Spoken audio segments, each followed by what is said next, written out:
Welcome back everyone. तो हम लोग लास्ट क्लास में देख लिए थे कि एमओटी होता क्या है। छोटा सा उसके बारे में फिर से देख लेते हैं। हमारे पास एमओटी, हमारे पास कोई भी सारे टाइप का ऑर्बिटल्स ओवरलैप करेगा, ओवरलैपिंग में पार्टिसिपेट करेगा, और हमारे पास जो नंबर ऑफ एटॉमिक ऑर्बिटल होगा उतना ही सेम नंबर का मॉलिक्यूलर ऑर्बिटल भी जनरेट होगा।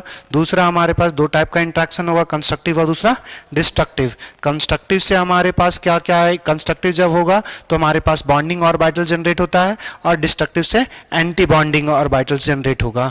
और हमारे पास जब बॉन्डिंग जनरेट होगा तो उसकी स्टेबिलिटी घटेगी, स्टेबिलिटी बढ़ेगी, एनर्जी घटेगी, और अगर हमारे पास डिस्ट्रक्टिव इंटरफेरेंस हुआ तो एनर्जी बढ़ेगी और स्टेबिलिटी घटेगी। इससे हमारे पास सिग्मा और पाई बॉन्ड फॉर्म होगा। इससे सिग्मा एंटी बॉन्डिंग और पाई एंटी बॉन्डिंग हमारे पास फॉर्म होगा। इसमें जितना नोड था एटॉमिक ऑर्बिटल में उतना ही नोड होगा, और हमारे पास डिस्ट्रक्टिव इंटरफेरेंस में जितना एटॉमिक ऑर्बिटल में नोड था उससे ज़्यादा होगा। सेम इंट्रैक्शन वही याद रखना है कि अगर एक लोब इंट्रैक्ट, अगर हेड ऑन ओवरलैपिंग होगा तो sigma bond, side on overlapping होगा तो पाई बॉन्ड। बस अगर सेम फेज में कर गया तो कंस्ट्रक्टिव, अगर डिफरेंट फेज में हो गया तो डिस्ट्रक्टिव। उसके अलावा कुछ नहीं याद रखना। यहाँ पे बॉन्ड ऑर्डर निकालने का तरीका कि कितने इलेक्ट्रॉन्स हमारे पास बॉन्डिंग मॉलिक्यूलर ऑर्बिटल में है, कितने एंटी बॉन्डिंग में है, उसको 2 से डिवाइड कर दो, सब्सट्रैक्ट करके निकल जाएगा, और स्टेबिलिटी जो होगी वो बॉन्ड ऑर्डर के डायरेक्टली प्रोपोर्शनल होगी। नेक्स्ट हमारे पास था एसपी मिक्सिंग। एसपी मिक्सिंग में हमने क्या पढ़ा कि जब एटॉमिक नंबर कम होता है तो S2s और 2p का हमारे पास जो वहां से जो सिग्मा बॉन्ड्स फॉर्म करेगा 2s और 2p, उसका सिमेट्री सेम हो जाता है लोअर एटॉमिक में। तो सेम हो जाने के कारण उनमें सिमेट्री, सेम सिमेट्री होने का रिपल्सन कॉज करता है। रिपल्सन कॉज करेगा तो सिग्मा का जो इलेक्ट्रॉन्स है, अगर सिग्मा 2p का जो इलेक्ट्रॉन्स, इसमें जो ऑर्बिटल का सिमेट्री होगा, इसमें अगर रिपल्सन अराइज होगा तो रिपल्सन से एनर्जी बढ़ेगी तो ऊपर आ जाएगा। उसके अलावा कुछ लेना देना नहीं। और ये कब अराइज होगा? 14 और 14 से कम के लिए। नेक्स्ट हमारे पास ये हमने कुछ मॉलिक्यूल्स लिया था और यहां तक हमने एग्जांपल्स किया था। अब यहां से डायरेक्ट देखो, अगर हमारे पास टोटल इलेक्ट्रॉन तुम निकाल चुके हो तो बॉन्ड ऑर्डर निकालने का तरीका। अब यहां से सीधा सिंपल देखना, हमारे पास टोटल इलेक्ट्रॉन्स कितने कितने होंगे हमारे पास। जैसे अगर टोटल इलेक्ट्रॉन्स किसी भी मॉलिक्यूल्स में अगर हम कंसीडर करेंगे टोटल इलेक्ट्रॉन्स, तो टोटल इलेक्ट्रॉन कम से कम 1 से तो स्टार्ट होगा।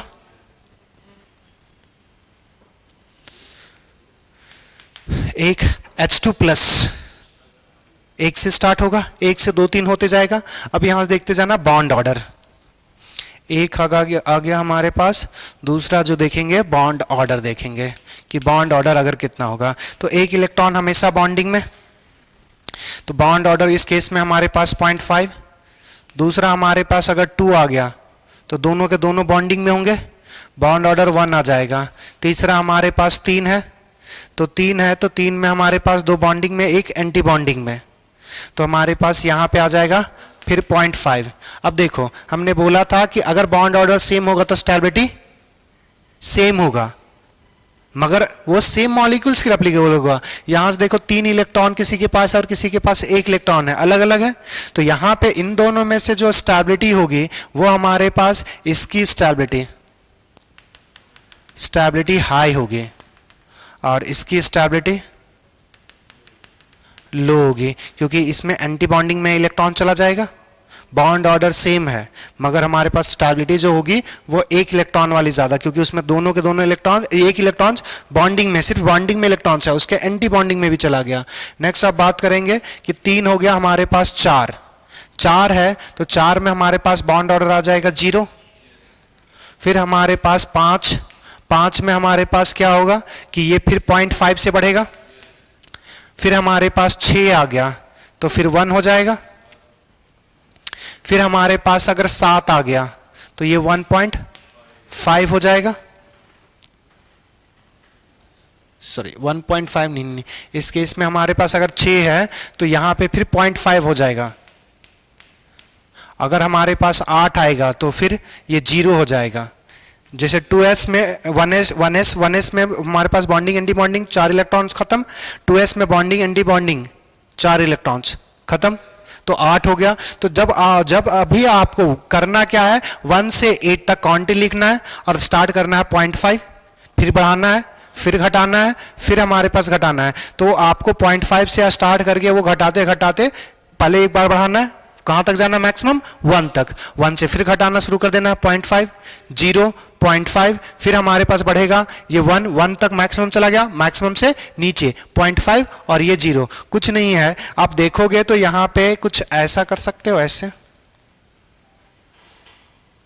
अब यहां से समझना, जब हमारे पास ये जो पॉइंट्स हम मान रहे हैं कि ये जो एक पॉइंट्स कंसिडर कर लेते हैं, अच्छा यहाँ पे 0.5, हाँ यहाँ पे 2 पॉइंट्स कंसिडर कर लेते हैं। ये हमारे पास है 0, रुक जाओ, 0 बनेगा, हमारे पास 0.5 आ गया, ये 1 आ गया। अगर हम मान के चलते हैं 0.5 से एटॉमिक नंबर 1 से स्टार्ट किए हैं, फिर हमारे जब टोटल इलेक्ट्रॉन 1 था, 2 आ गया तो 1 आ गया, फिर हमारे पास 3 आ गया तो 0.5 चला गया, 4 आ गया, 0 आ गया। अब बस ये नेगेटिव वाला कंसिडर नहीं करेंगे, वो पॉजिटिव फेज लेंगे, सिर्फ इस चीज को थोड़ा सब पूरा पॉजिटिव रखेंगे, नेगेटिव फेज में ही नहीं करेंगे।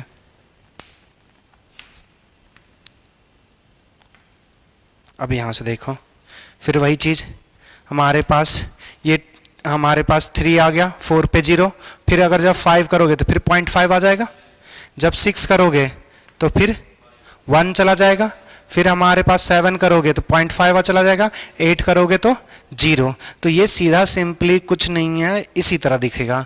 तो कुछ नहीं करना, आपको 0.5 से बढ़ाना है 1 तक, 1 से फिर घटा करके 0 तक ले जाना, 0 से हर बार 0.5 का ही डिफरेंस होगा।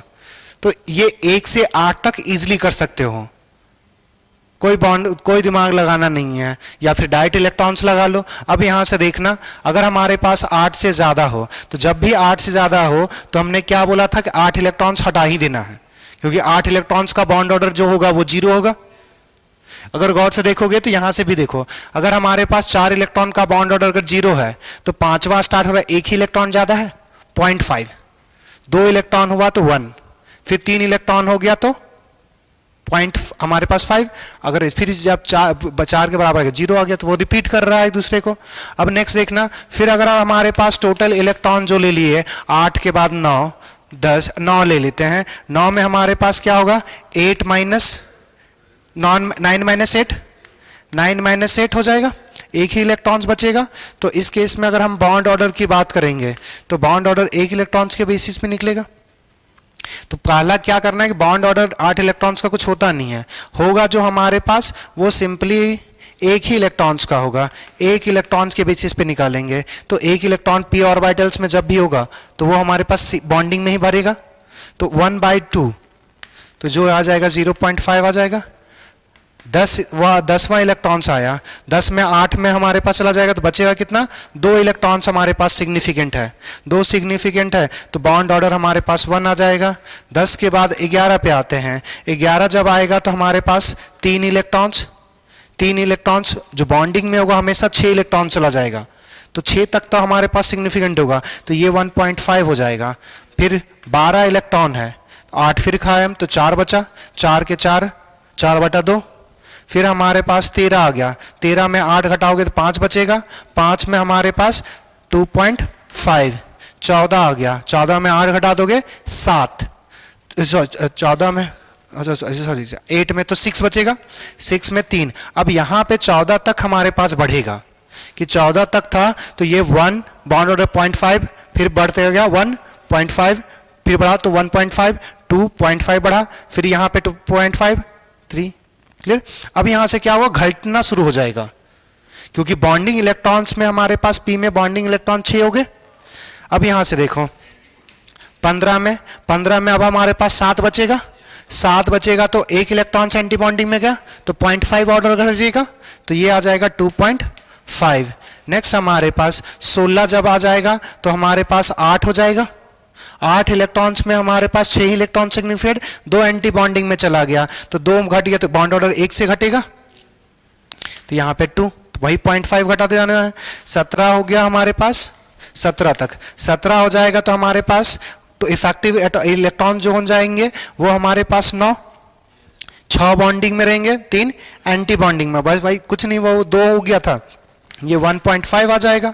हमारे पास 18 आ गया तो हमारे पास 10 हो जाएंगे, 10 हो जाएंगे तो यहाँ पे हमारे पास 1 बचेगा, जब हमारे पास 19 आ जाएगा, 19 में हमारे पास 11 इलेक्ट्रॉन्स, ये हमारे पास 0.5, और 20 जब हो जाएगा तो बस देखेंगे कितने हमारे पास 12, और 12 में हमारे पास बॉन्ड ऑर्डर 0।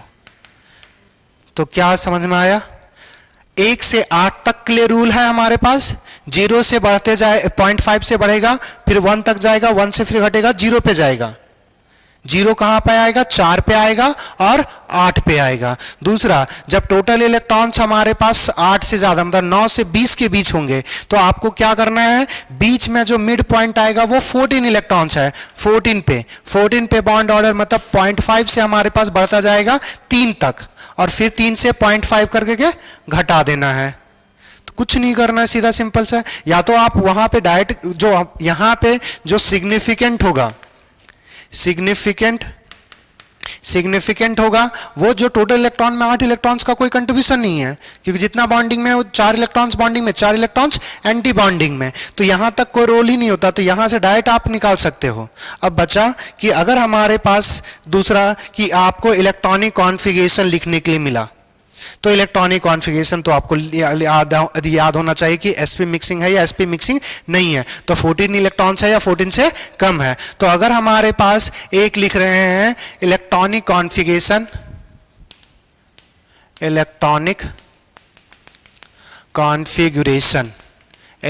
कॉन्फ़िगरेशन किसका? सबसे पहला जो इलेक्ट्रॉनिक कॉन्फ़िगरेशन लिख रहे हैं विदाउट sp मिक्सिंग का कर देते हैं, विदाउट sp मिक्सिंग। अगर विदाउट sp मिक्सिंग कब होगा? When total electron more than 14। Clear? अब यहां से विदाउट sp मिक्सिंग, तो अब हमारे पास सबसे पहला आ जाएगा 1 सिग्मा 1s। अगर इलेक्ट्रॉन्स भरते जाओगे तो यहां पे 2 इलेक्ट्रॉन्स भर सकते हो, हम इलेक्ट्रॉन्स अब फिल अप नहीं करें, बस एनर्जी का सीक्वेंस के बेसिस पे लिख रहे हैं। तो अगर हमारे पास 1s से ज्यादा होगा सिग्मा स्टार हमारे पास 1s, इससे ज्यादा होगा हमारे पास सिग्मा 2s, उससे ज्यादा होगा सिग्मा स्टार हमारे पास 2s, उसके बाद हमारे पास जो आएगा वो सिग्मा 2p आएगा। अब यहां पे 2p कौन सा मान रहा है? z क्यों मान रहा है? कि हमारे पास कंसीडर कर लेते हैं कि इंटरन्यूक्लियर एक्सिस z एक्सिस है, इस वजह से pz को मानते हैं। अगर हम वहां पे अगर कंसीडर कर लेंगे कि हमारे पास y इंटरन्यूक्लियर एक्सिस है तो सिग्मा जो बनाएगा वो py बनाएगा। अगर z इंटरन्यूक्लियर एक्सिस मानेंगे तो वो हमारे पास z के हिसाब से और x के हिसाब से, फिर अगर x के हिसाब से मांगोगे तो px हो जाएगा। तो इंटरन्यूक्लियर एक्सिस किसको कंसीडर करते हैं उसके बेसिस पे होता है। तो यहां पे हमारे पास नेक्स्ट इससे जो ज्यादा एनर्जी होगा वो पाई 2px और पाई हमारे पास 2py का होगा। अब देखो दो ऑर्बिटल की एनर्जी जब सेम होती है तो इसको बोलते हैं जीरेट या डीजेनरेट सबसे बेहतर रहेगा। डीजेनरेट कहने का मतलब है कि हमारे पास एनर्जी सेम होना। तो जब दो ऑर्बिटल्स का एनर्जी सेम हो या दो से ज्यादा जो भी 2 या 2 से ज्यादा अगर ऑर्बिटल है, अगर उनकी एनर्जी अगर सेम है तो उसको बोलते हैं डीजेनरेट। तो यहां पे 2p हमारे पास पाई 2px और पाई 2py का जो हमारे पास एनर्जी होगा वो सेम होगा। उसके बाद फिर एंटी बॉन्डिंग का आएगा, तो पाई हमारे पास पाई एंटी बॉन्डिंग 2px और पाई हमारे पास पाई स्टार 2py की एनर्जी ज्यादा हो जाएगी।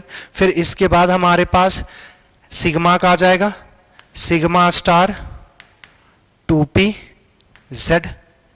तो ये हमारे पास 20 तक का इलेक्ट्रॉनिक कॉन्फ़िगरेशन हो गया। तो आपको जो इलेक्ट्रॉनिक कॉन्फ़िगरेशन आएगा वो मैक्स टू मैक्स 20 तक का ही आएगा, 20 से ज्यादा नहीं आएगा।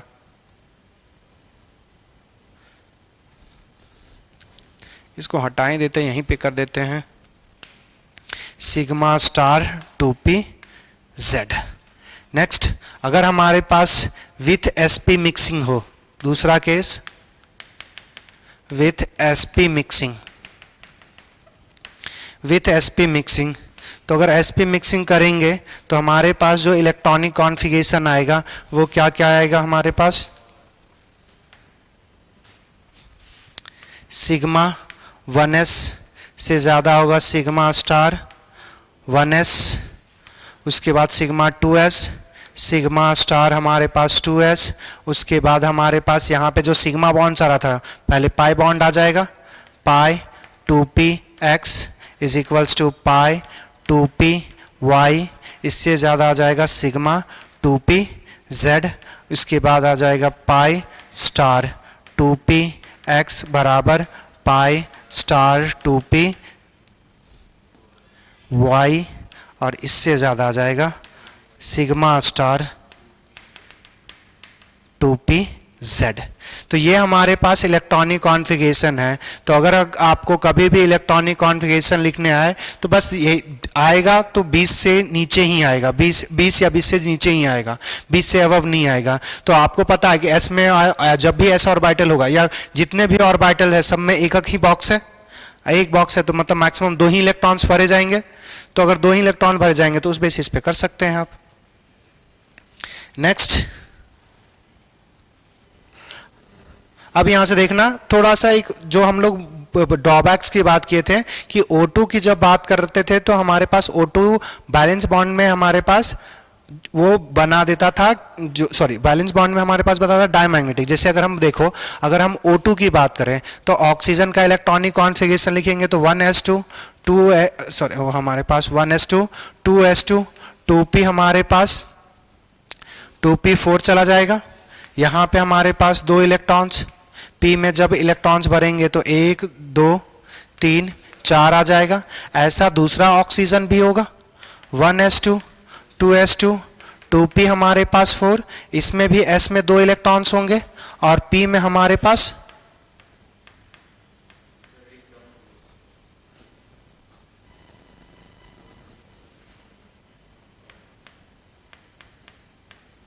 एक एक्स्ट्रा हमने भर दिया।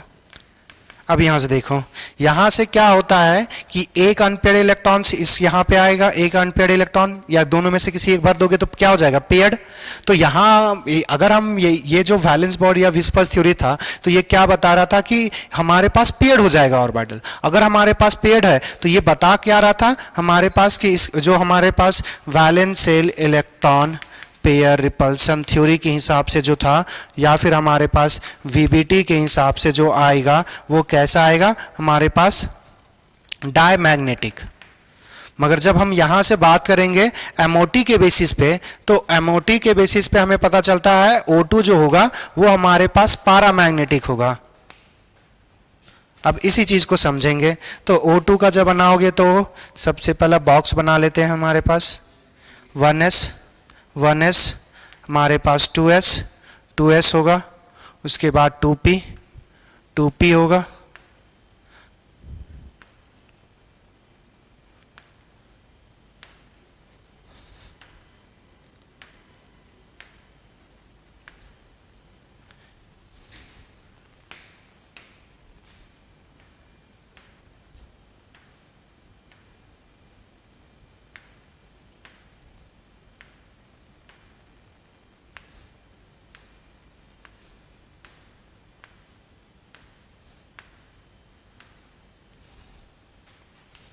चलिए अब यहां से देखिएगा,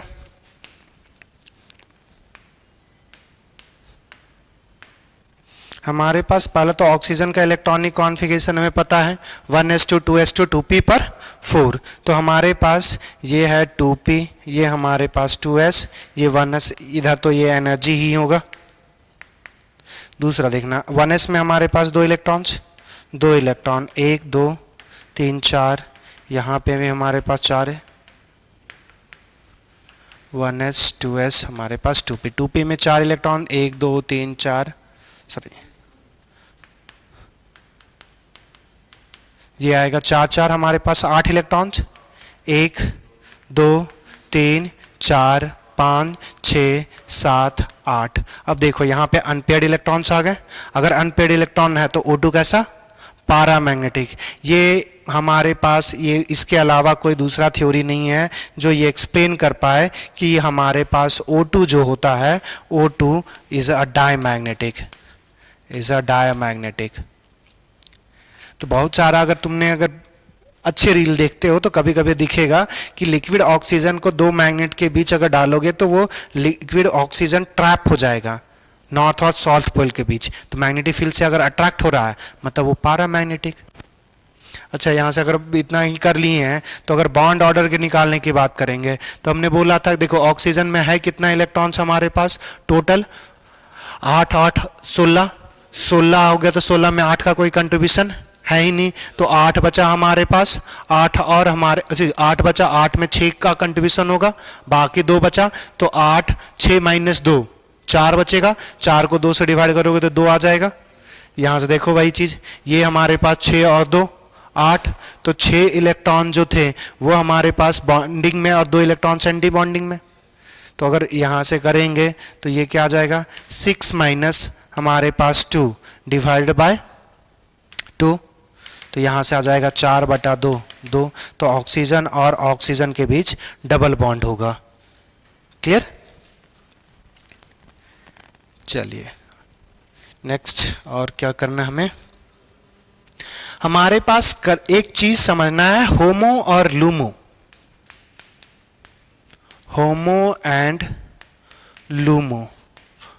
हमने बात किया था कि ये जो एमओटी होगा वो कलर भी एक्सप्लेन करेगा। तो ये होमो और लूमो क्या है उस चीज को समझेंगे। होमो का मतलब होता है हाईएस्ट, अच्छा HOMO, होमो मतलब highest, highest occupy molecular orbital. और लूमो का मतलब होगा लोवेस्ट अनऑक्यूपाई मॉलिक्यूलर ऑर्बिटल। यहां से जैसे अगर हम वापस आते हैं इस डायग्राम में देखना, यहां से देखो कि एक यहां पे जो एनर्जी लेवल होगा हमारे पास जो इलेक्ट्रॉन है वो हमारे पास होमो कौन होगा और लूमो कौन होगा वो समझना। होमो का मतलब हाईएस्ट ऑक्यूपाइड मॉलिक्यूलर ऑर्बिटल कि किस ऑर्बिटल में कौन सा ऑर्बिटल जिसमें हमारे पास जो हायर एनर्जी में इलेक्ट्रॉन्स भरा गया है तो ये हमारे पास होमो हो जाएगा। ये सबसे हाईएस्ट एनर्जी का ऑर्बिटल है जिसमें इलेक्ट्रॉन्स है। और दूसरा लूमो क्या होता है कि लोवेस्ट अनऑक्यूपाइड मतलब उसमें इलेक्ट्रॉन्स नहीं होगा। तो किसके कौन सा ऑर्बिटल है जिसमें हमारे पास सबसे लोवेस्ट एनर्जी होगा जिसमें इलेक्ट्रॉन्स नहीं है। तो इस केस में हमारे पास क्या होगा लूमो, क्या लोवेस्ट अनऑक्यूपाइड, इससे ऊपर जो ऑर्बिटल्स बनेंगे फिर अगर हमारे पास 3s यूज करोगे तो 3s वाला तो ऊपर ही आएगा ना। तो वो जो अनऑक्यूपाइड में सबसे कम एनर्जी, ये इधर ऑक्यूपाई में सबसे ज्यादा एनर्जी। अगर हमारे पास और डायग्राम हमने ड्रॉ किया था, अच्छा इसके बगल में हमने एक और डायग्राम ड्रॉ किया था, नहीं यहां से देखो अगर ये O2 माइनस था तो ये हमारे पास फिर हो जाएगा कि ये सबसे हमारे पास हाईएस्ट जिसमें ऑक्यूपाई है और ये फिर इसमें हो जाएगा लूमो। दूसरा अगर हम इस केस में बात करेंगे ये हमारे पास था N2 कंडीशन तो इसमें हमारे पास इलेक्ट्रॉन भरे हुए हैं तो ये हमारे पास होमो हो जाएगा और ये हमारे पास लूमो हो जाएगा। तो ये कभी भी सोच के मत चलना कि होमो हमेशा ही बॉन्डिंग होगा, एंटी बॉन्डिंग सब कुछ हो सकता है। जैसे यहाँ एंटी बॉन्डिंग था, यहाँ पे क्या है बॉन्डिंग है। तो उस कोई भी हमारे पास बॉन्डिंग एंटी बॉन्डिंग कुछ भी हो सकता है। जैसे कि H2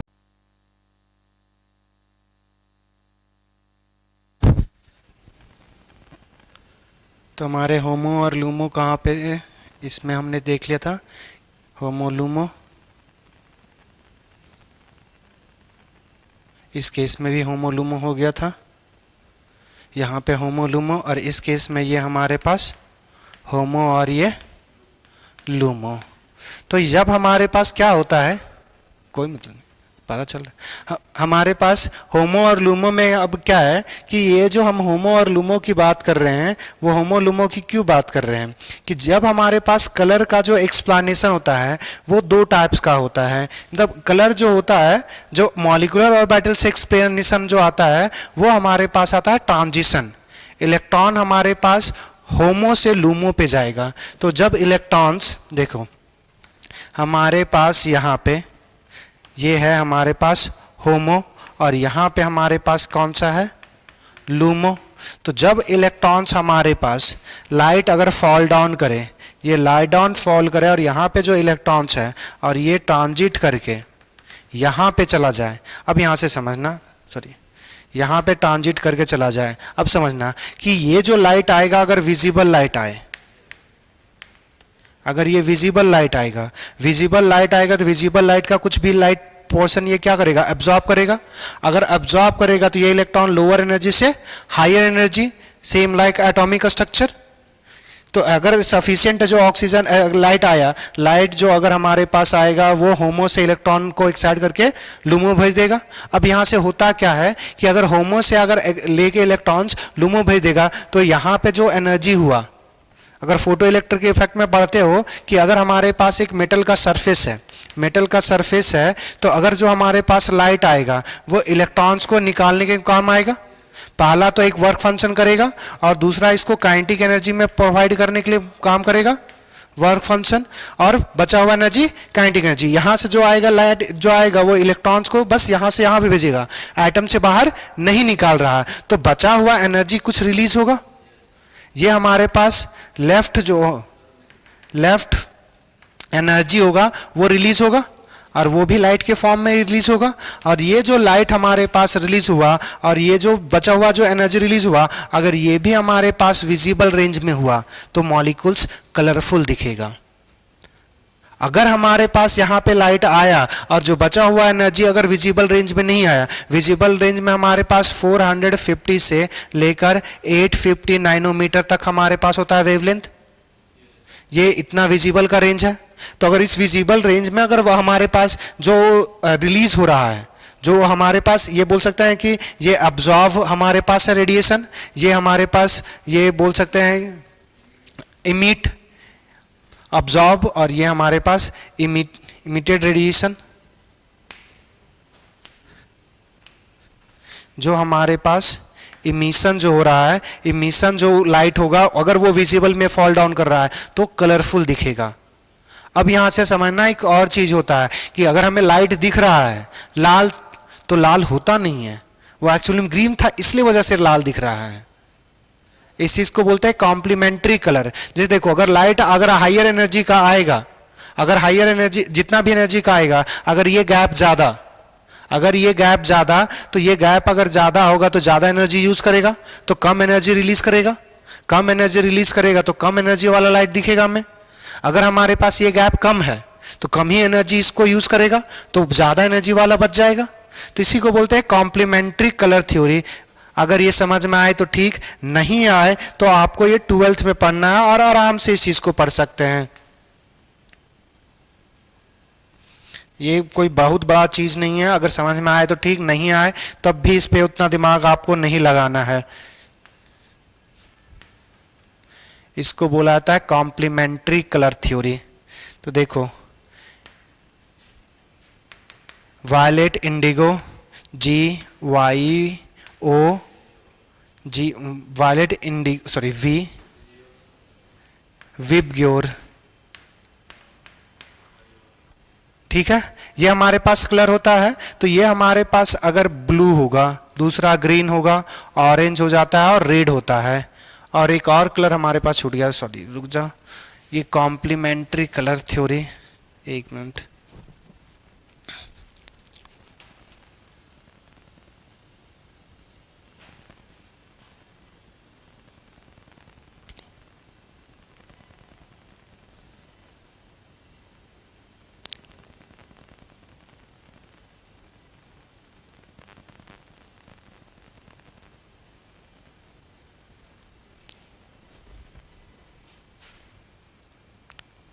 मिल गया हमारे पास।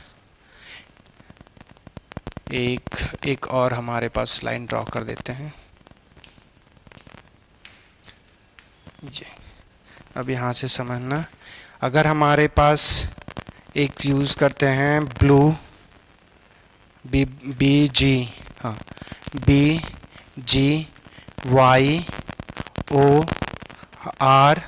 और हमारे पास एक ला जाता है पर्पल, ये कॉम्प्लीमेंट्री है। तो अगर हमारे पास समझना इस चीज को कि जैसे देखो अगर हमारे पास ये क्या होगा हाईएस्ट एनर्जी, अगर हाई एनर्जी वाला अगर हमारे पास एब्जॉर्ब हुआ होगा, तो अगर हाई एनर्जी का एब्जॉर्ब हुआ होगा तो लो एनर्जी का लाइट हमें दिखेगा, लो एनर्जी का लाइट दिखेगा। अब जैसे देखना, हमारे पास अगर ग्रीन अगर एब्जॉर्ब हुआ, ग्रीन अगर एब्जॉर्ब हुआ तो दिखेगा रेड। अगर ग्रीन ज्यादा एनर्जी, रेड कम एनर्जी। अगर रेड एनर्जी वाला अगर एब्जॉर्ब हुआ तो दिखेगा कौन? ग्रीन। इसी को बोलते हैं कॉम्प्लीमेंट्री कलर। तो अगर आपको कोई अगर गुलाब फूल दे रहा है वो रेड होगा तो है एक्चुअली में कैसा? वो ग्रीन, क्योंकि लाइट जो हमारे पास लाइट आया होगा वो 7 कलर का होगा, तो इसमें जो एब्जॉर्ब हुआ वो ग्रीन एब्जॉर्ब हो गया और हमारे पास दिख रहा है वो रेड, और जो रेड है वो ग्रीन। येलो है वो पर्पल दिखेगा, पर्पल अगर एब्जॉर्ब होगा तो येलो, अगर ऑरेंज एब्जॉर्ब हुआ तो ब्लू, अगर ब्लू एब्जॉर्ब होगा तो ऑरेंज। ये इसी को बोलते हैं कलर कॉम्प्लीमेंट्री थ्योरी। तो हमारे पास क्या होता है कि क्या ये, अच्छा अब यहां पे हर मॉलिक्यूल्स में जो कलर एक्सप्लेन होगा वो होमो लूमो के बेसिस पे होगा? नहीं, कलर हमारे पास बहुत सारे तरीके से एक्सप्लेन किया जाता है, मगर मॉलिक्यूलर ऑर्बिटल से होमो लूमो के बेसिस पे एक्सप्लेन किया जा सकता है। तो हर किसी का एक्सप्लेनेशन इसी से आ जाए कोई जरूरी नहीं है, और भी हमारे पास थ्योरी है जिससे कलर एक्सप्लेन किया जाता है। तो अभी हमारे पास सिर्फ इतना है कि अगर हमारे पास होमो से लूमो अगर लाइट, पहला एक लाइट आएगा, ये विजिबल हो या विजिबल से आसपास हो, तो अगर लाइट आएगा तो उससे जो हमारे पास जो इमिट करेगा वो विजिबल में सबसे लाई करना चाहिए। अगर ये जो लाई करेगा तभी हमें कलरफुल दिखेगा। अगर इससे ज्यादा, अगर विजिबल से कम एनर्जी हो या ज्यादा एनर्जी हो तो कोई काम का नहीं, क्योंकि हमें तो देखेंगे सिर्फ विजिबल का लाइट। तो कलरफुल दिखने का रीजन वही होता है कि हमारे पास मॉलिक्यूलर ऑर्बिटल्स है कि होमो से इलेक्ट्रॉन्स लूमो में चला जाए। अगर लूमो में चला जाएगा तो इलेक्ट्रॉन्स, इसमें हमारे पास एब्जॉर्प्शन स्पेक्ट्रा बना, तो जो लाइट निकलेगा वो इमिशन स्पेक्ट्रा बनाएगा, और इमिशन स्पेक्ट्रा अगर विजिबल में फॉल कर रहा है तभी हमें कलर ऑब्जर्व होता है। तो कलर का बस यही एक रीजन है।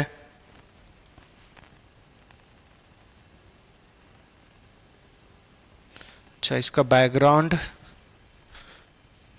ये हमारे पास बैकग्राउंड ब्लैक।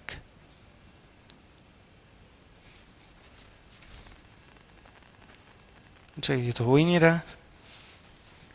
चलो कोई ना, छोटा सा चीज है, इसको हमको खत्म कर देते हैं। हमारे पास नेक्स्ट था एक छोटा सा एप्लीकेशन, जैसे बॉन्ड ऑर्डर का। बॉन्ड ऑर्डर से हमारे पास क्या क्या पॉसिबल है कि अगर हमारे पास बॉन्ड ऑर्डर है तो bond order directly proportional to stability, ये हम लोग बात कर चुके थे। बॉन्ड ऑर्डर अगर सेम होगा तो देखेंगे कि बॉन्डिंग में किसके इलेक्ट्रॉन ज्यादा है या एंटी बॉन्डिंग में किसके कम है। दूसरा हमारे पास आ जाएगा bond length, bond sorry inversely हो जाएगा, जितना ज्यादा जितना बॉन्ड ऑर्डर होगा उतना ज्यादा बॉन्ड होगा, और उतना ज्यादा बॉन्ड होगा तो बॉन्ड लेंथ इनवर्सली प्रोपोर्शनल हो जाएगा। दूसरा हम बोल सकते हैं bond order directly proportional to bond energy. Bond energy, जितना ज्यादा बॉन्ड होगा उतना ज्यादा बॉन्ड ऑर्डर, जितना ज्यादा होगा उस बॉन्ड को तोड़ना उतना ज्यादा डिफिकल्ट, मतलब उतना ज्यादा energy required dissociation energy. Bond energy जो होता है वो रिक्वायर्ड होता है बॉन्ड फॉर्म करने के लिए या तोड़ने के लिए। तो ये बॉन्ड एनर्जी हमारे पास एनर्जी, ये इतनी बातें, और हमारे पास बॉन्ड एनर्जी से कुछ निकाल सकते हैं। स्टेबिलिटी हो गया, बॉन्ड लेंथ हो गया, बॉन्ड एनर्जी हो गया, या बॉन्ड डिसोसिएशन एनर्जी की बात करेंगे तो यही हमारे पास है, और कुछ तो हमारे पास बचा नहीं। तो इतना ही चीज, bond strength, bond length, bond energy और बॉन्ड स्ट्रेंथ एक ही चीज है। तो अगर बॉन्ड एनर्जी या फिर बोल लो हमारे पास बॉन्ड स्ट्रेंथ, बॉन्ड स्ट्रेंथ। तो यहाँ पे हमारे पास MOT कंप्लीट होता है। नेक्स्ट क्लास में हम लोग और पढ़ेंगे आगे।